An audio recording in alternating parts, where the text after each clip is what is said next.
1990 in Rock Springs, Wyoming. Whitney was an outgoing, goal-oriented, fun-loving woman who loved her family and friends very much.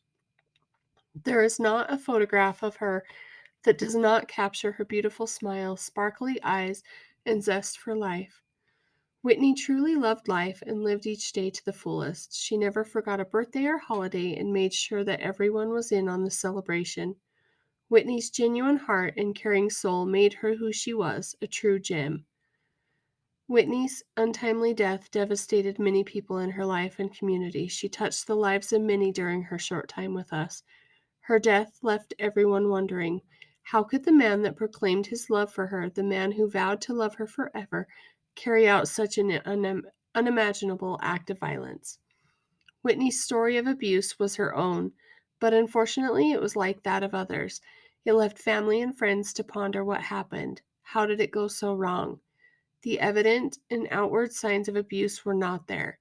There were no bruises to be seen or calls to be rescued. Hunter used silent tactics to control Whitney. Behind closed doors, he would degrade and belittle her, making derogatory remarks. He was jealous of the internal happiness Whitney had created, happiness that she refused to let him destroy. His insecurities allowed him to control Whitney with their finances. How did it go from control to murder?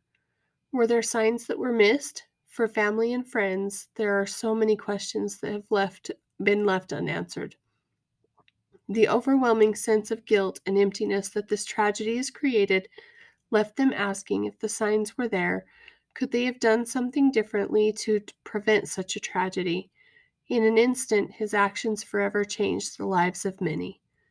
One thing is certain, not one of Whitney's loved ones will ever stop talking about the beautiful life she lived.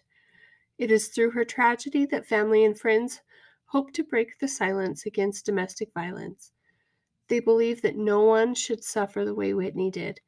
Whitney Nicole, you are my beautiful angel. Your spirit, love, and energy continue to be felt by so many. I love and miss you more than words can say.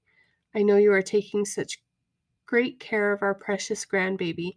I will see you again one day. What a glorious day that will be. And that was actually submitted by Whitney's mother. And underneath it says hashtag Silent Witness Wyoming, hashtag Remember My Name, hashtag Remember My Story. That was the story of Whitney Nicole. She was 29 years old and she lived in Rock Springs, Wyoming. So again, if you are struggling, I've said this before on many episodes before, if you are dealing with a situation of domestic violence, please find help, speak out, and find those resources. I will put some resources in the show notes as well so that we can make that available to you. Take care of each other and love each other, be kind, and thank you so much for listening. Bye. Hello, folk music fans. Gordon Lightfoot is one of the greatest folk rock artists ever, and now there's a podcast celebrating and discussing his work song by song. It's called Carefree Highway Revisited, and every episode, your host, that's me, Mike Messner, will examine one of Gordon's songs with the help of a special guest. So, if that's your cup of tea, why don't you follow us on Podbean, Spotify, iHeartRadio, or TuneIn? That's Carefree Highway Revisited.